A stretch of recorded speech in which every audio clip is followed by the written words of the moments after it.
కిరణ్ గారు నమస్తే అండి. నమస్తే అండి. సార్, క్యాబినెట్లో ఎస్సీ వర్గీకరణ అంశం మీద ఏదైతే క్యాబినెట్ ఆమోదం పొందిందో దాని మీద మీ అభిప్రాయం తెలియజేస్తారని మీ వద్దకు వచ్చామండి. అంటే నేను హ్యాపీ, వాళ్ళందరూ హ్యాపీ, టీడీపీ హ్యాపీ, ఇక్కడ ఇబ్బంది ఏం లేదు. కానీ అందులో కొంతవరకు బాధలో ఉన్నారు.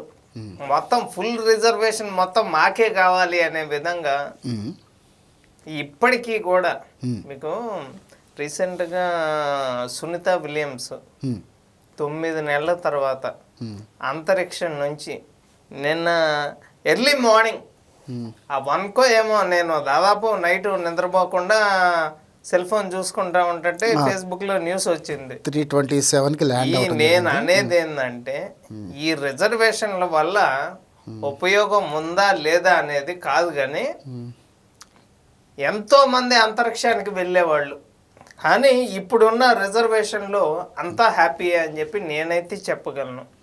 అంటే వర్గీకరణ చేయడం కరెక్ట్ అంటారు? కరెక్టే.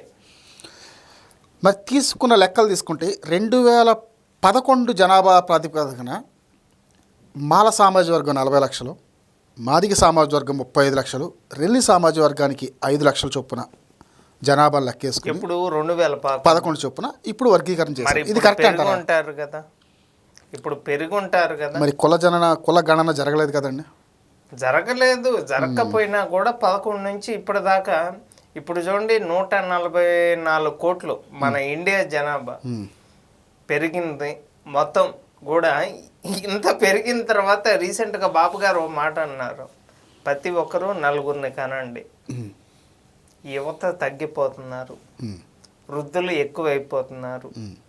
ఒక్క ఆంధ్రప్రదేశ్లోనే కాదు, ఒక తమిళనాడులోనే కాదు, విదేశాల్లో అయితే పిల్లల్ని కనండి డబ్బులు ఇస్తాం.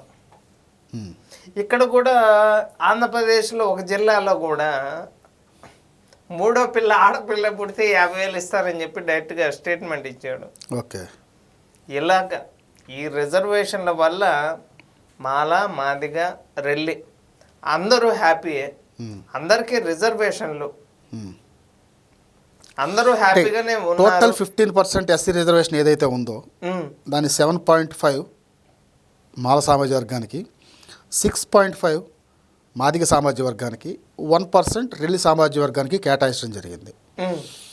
2009లో కూడా కేటాయించడం జరిగింది. బట్ అప్పట్లో పార్లమెంటుకు మాత్రమే అధికారం ఉందంటూ వీళ్ళు కోర్టుకు వెళ్తే మాల సామాజిక వర్గం దాన్ని నిలుపుదల చేయడం జరిగింది.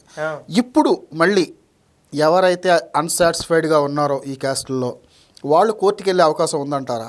మళ్ళీ నిలుపుదల జరిగే అవకాశం ఉందంటారా? లేదండి, ఇంకా కోర్టులు అంటే ఇక అన్నీ సాగదీయటం. ఇప్పుడు దాకా ఇంకా మళ్ళీ కోర్టుకు వెళ్ళి ఇంకా దానివల్ల అంటే పార్లమెంటు రాష్ట్రాలకి పూర్తి అధికారాన్ని ఇచ్చింది ఎస్సీ వర్గీకరణపై.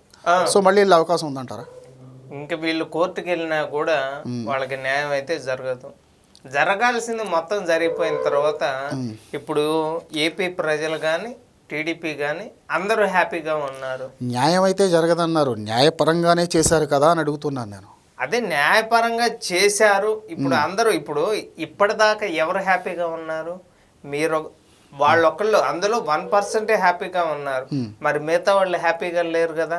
మిగతా వాళ్ళకి రిజర్వేషన్ లేవు కదా. ఇప్పుడు అందరూ బాగుండాలి, కూడా బాగుండాలి అనే ఉద్దేశంతోనే రిజర్వేషన్లు ఇచ్చారు కదా. దీనివల్ల అందరూ మాల, మాదిగ, రెల్లి అందరూ హ్యాపీయే కదా. దానివల్ల వచ్చిన ఇబ్బంది ఏముంది? మరి ఇన్నాళ్ళు ఇన్ని సంవత్సరాలు 1947 స్వతంత్రం వచ్చిన తర్వాత నుంచి అప్పుడు దాకా కొంతమందే కదా పూర్తి రిజర్వేషన్ అనుభవిస్తుంది. ఈ 15%ని కేవలం ఒక సామాజిక వర్గం అనిపిస్తుంది అంటారు. అవును, మరి ఎన్ని వాస్తవాలే కదా. సో రిజర్వేషన్ అనేది ఎస్సీలోని అన్ని కులాలకి వర్తిస్తుంది కదా. ఎస్సీ పర్సంటేజ్ 15%, అందులో ఉన్న ప్రతి కులానికి రిజర్వేషన్ వర్తిస్తుంది కదా. ఒక సామాజిక వర్గమే దాన్ని ఎలా అనుభవించింది అంటున్నారు? అదే ఇన్నాళ్ళు అట్లా అనుభవించారు, ఇక ముందు అలా లేదు అని చెప్పే కదా. మొత్తం ఇప్పుడు ఈ రోజు వచ్చింది న్యూస్, దాని మీద వీడియో చేయటానికి కూడా అదే కదా. ఎస్సీ వర్గీకరణ మీద మాదిగ సామాజిక వర్గం కానీ మందకృష్ణ మాదిగ గారు కానీ ఎప్పుడో 2009 నుంచి పోరాటం చేయడం జరిగింది. అది పార్లమెంట్ అప్పుడు ఆమోదించింది. ఇప్పుడు పార్లమెంటు పూర్తి అధికారం రాష్ట్రానికి ఇవ్వడం జరిగింది. సో రాష్ట్రం క్యాబినెట్ ఆమోదించింది. సో వేరే సామాజిక వర్గం, మాల సామాజిక వర్గం ఏదైతే ఉందో ఎస్సీ వర్గీకరణకు మేము వ్యతిరేకం అంటున్నారు. ఎన్ని చెప్పినా కానీ కోర్టుకి వెళ్ళినా కానీ వాళ్ళొక్కలకే హ్యాపీగా ఉంటారు. మిగతా వాళ్ళంతా ఇక ఇన్నాళ్ళు రిజర్వేషన్ అనుభవించకుండా ఎన్ని కష్టాలు పడ్డారో, ఉద్యోగాలు లేకుండా, అంటే వాళ్ళంటే పని బాట లేకుండా ఖాళీగా ఉండి చదువు సంధ్య లేకుండా ఖాళీగా ఉంటారు. వాళ్ళకెందుకు రిజర్వేషను, అందులో కొంతమందే చదువుకుంటారు, వాళ్ళకి రిజర్వేషన్లు అనే విధంగా ఉన్నాయి ఎన్నాళ్ళు. అట్లా కాకుండా ఈ రిజర్వేషన్ అనేది ప్రతి ఒక్కరికి ఉండాలి అని చెప్పే కదా ఆ రోజు అంబేద్కర్ గారు రాజ్యాంగం రాసింది.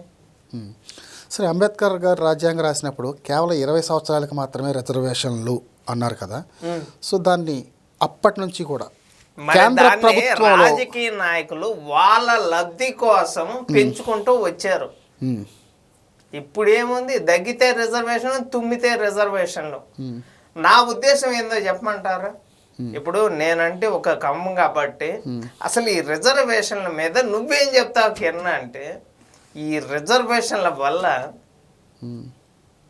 సునీత విలియమ్స్ లాంటి వాళ్ళు ఎంతమందినో వెళ్లకుండా ఆపాము అంటే దానికి కారణం ఈ రిజర్వేషన్లు అంట. ఈ రిజర్వేషన్ల వల్ల మొత్తం అసలు కడుపులో కత్తెరలు వేసి కుట్టే డాక్టర్లు వస్తున్నారు. 35 మార్కులు వచ్చిన వాడేమో డాక్టర్ అవుతున్నాడు, 90 మార్కులు వచ్చిన వాడేమో గేట్ బయట వాచ్మెన్గా జాబులు చేస్తున్నారు. ఇవన్నీ నేను చూశాను. ఈ రిజర్వేషన్ల వల్ల ఎవరికయ్యా లాభం అంటే రాజకీయ నాయకులకు మాత్రమే. సో ఏమండి, ఈ రిజర్వేషన్లు అనేవి తీసి పక్కన పెట్టి మీకు ఏపీ కానీ తెలంగాణ కానీ ఉచిత విద్య, ఉచిత వైద్యం పెట్టండి. మీకు దగ్గితే డబ్బులు ఇస్తాను, తుమ్మితే డబ్బులు ఇస్తాను. స్వాతంత్రానికి ముందు అగ్రవర్ణ ఆధిపత్యం అనేది చాలా బలంగా ఉండేది. అది మరి అవన్నీ అప్పుడు ఉన్నాయి కాబట్టే కదా అంబేద్కర్ గారు 20 సంవత్సరాల కన్నా రాసింది. మరి దాన్ని మీరేం చేశారు రాజకీయ నాయకులు?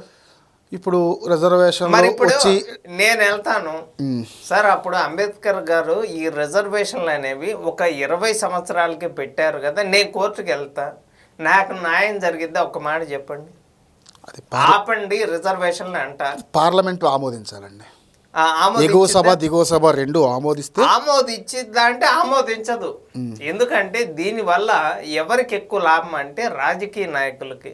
అంటే స్వాతంత్రం వచ్చి 78 ఏళ్ళు అయినా కూడా ఇంకా రూపాయి బియ్యం ఇస్తాము, ఉచిత సిలిండర్లు ఇస్తాము, నిమ్న కులాలకు మంచి జరగలేదంటారా, లేదా అగ్రవర్ణ ఆధిపత్యం ఇంకా అలాగే కొనసాగుతుంది? ఏమండి, ప్రతి ఒక్కళ్ళు కూడా ఈ రోజు మీరు రిజర్వేషన్లు అంటున్నారు.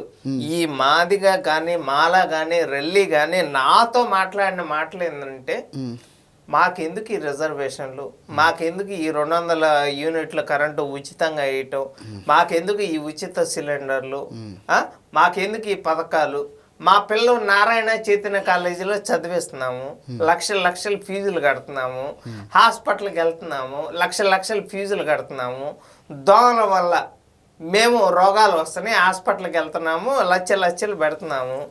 మీరిచ్చే 1000 రూపాయలు, 2000, 3000 ఏదో మేము ఇస్తున్నాము, మీరు బతుకుతున్నారు అంటే బర్త్ సర్టిఫికేట్ నుంచి డెత్ సర్టిఫికేట్ దాకా ఇన్ని పథకాలు కట్టే ప్రజలు, అసలు గవర్నమెంట్ బతుకుతుంది అంటే ప్రజలు కట్టే పన్నుల మీదే అని నేనంట. మీరేమన్నా కాదంటారా?